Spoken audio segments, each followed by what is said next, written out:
Lagos television. And again, we must apologize for starting a bit late.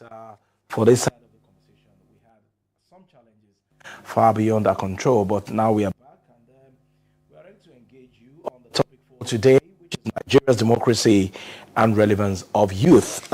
We have with us in the studio Dr. Muritala Seriki, youth leader APC, Lagos State. It's a pleasure to have you. Thank you very much. It's my pleasure to be here this morning. Good morning, All viewers. right, there's this general slogan that I've had for years now. Youth are the leaders of tomorrow.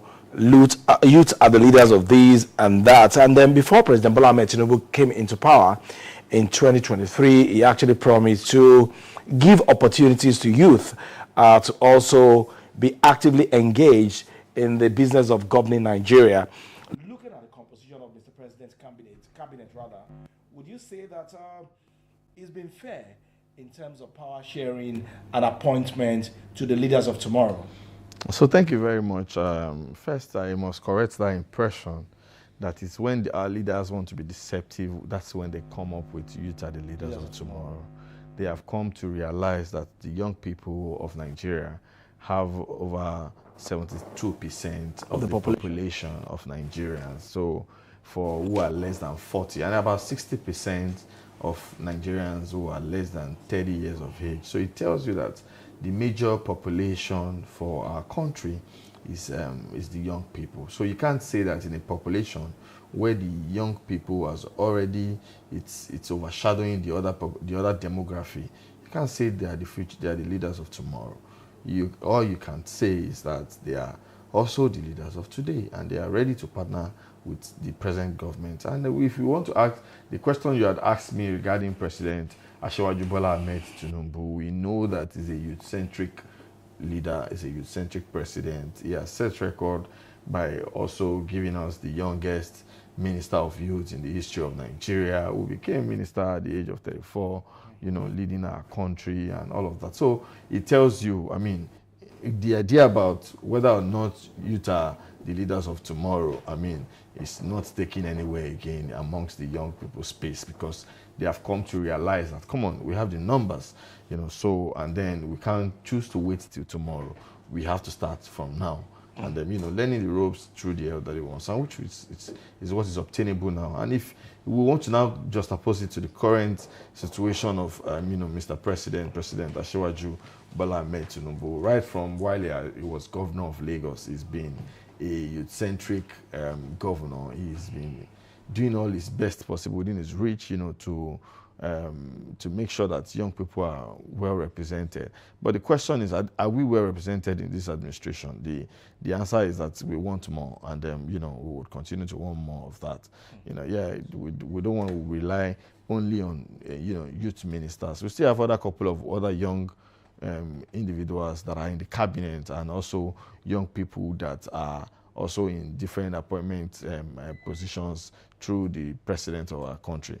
But the answer is that we still want more. And the president, I'm sure, will be ready to listen. For the leaders of today, like you have already said, to demand for more, you have the numerical strength. But when you look at the trend of what happened in 2023, majority of these young people, they were actually, how would I call it now? They were actually voting on social media. And at some point, some people actually tagged them audio votes.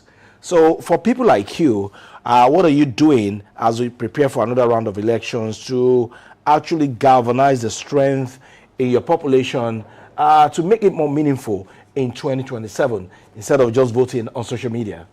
So for the past 4 years that I've been youth leader of Lagos, I've realized that the government itself needs to invest more in civic education of our people. Okay. Because if you government ask or political parties?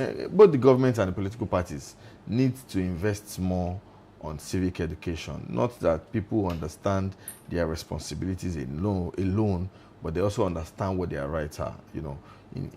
So, like you have said, in 2023, when we saw the numbers, when we were looking at the total number of voters that will vote in a particular election, we understudied, we also did a SWOT analysis. So we realized that the noise that we were having from social media is not correlating to what is on ground, as against people who will vote in the election.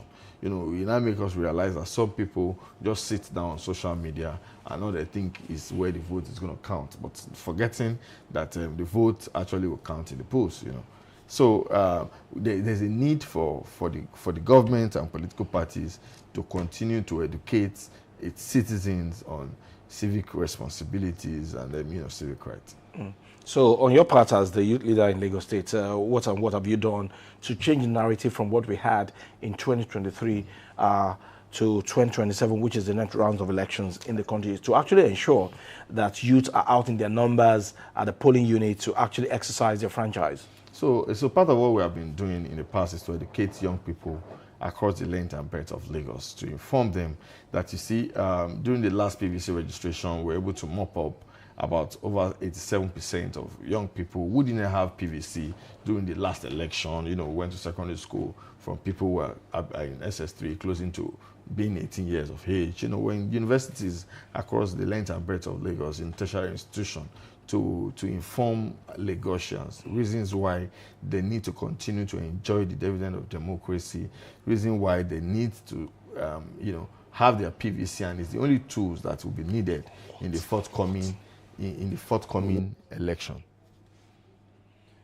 Okay, Dr. Seriki, as we begin to wrap up now, because we'll be joining our live broadcast team at a particular event. We'll be linking up with that event at this very moment. What will be your message for those youth who are watching us right now as we prepare for another round of election in 1 minute? So my message for young people out there is that your vote counts, and then you must plan to execute your rights.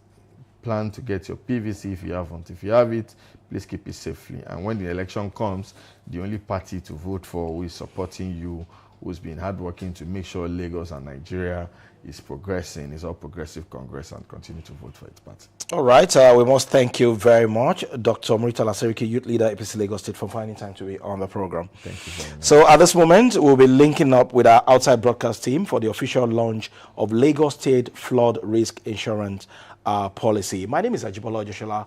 We'll see you again tomorrow on The Conversation. Joy. Joy Olu. Bye for now.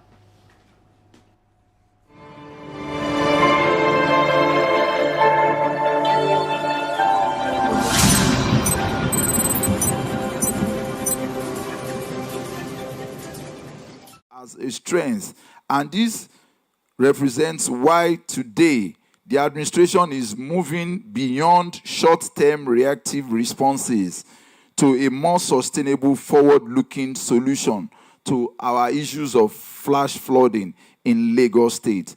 Today, rather than the policy being an issue of our state reacting to disasters, we will now be prepared for them. From uncertainty, it will be to a feeling of protection. We are taking a leap forward by safeguarding lives, livelihoods, and the future of Lagos State. Can we please appreciate the administration for being forward-looking?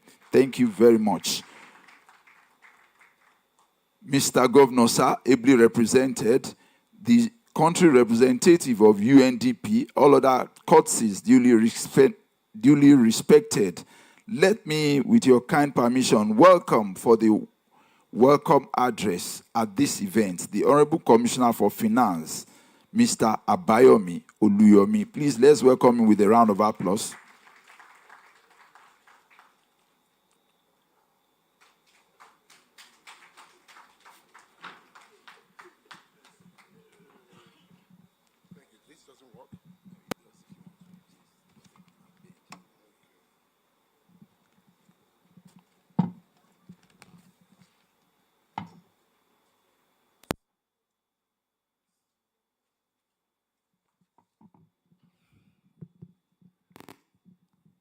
Good morning, everyone.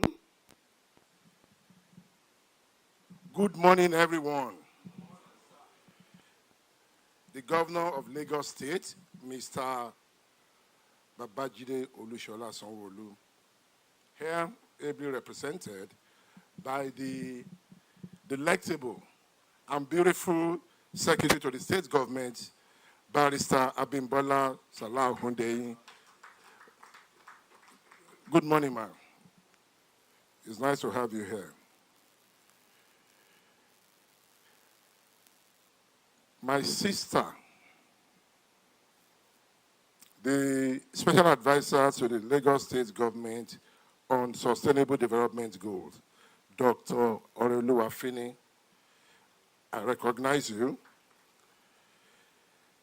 The Honorable Commissioner for Innovation, Science and Technology, I recognize you, Mr. Alake. Good to see you. Welcome. My younger brother, the Special Advisor to Mr. Governor on Taxation and Revenue, Dr. Ogumbo. Good to see you, sir.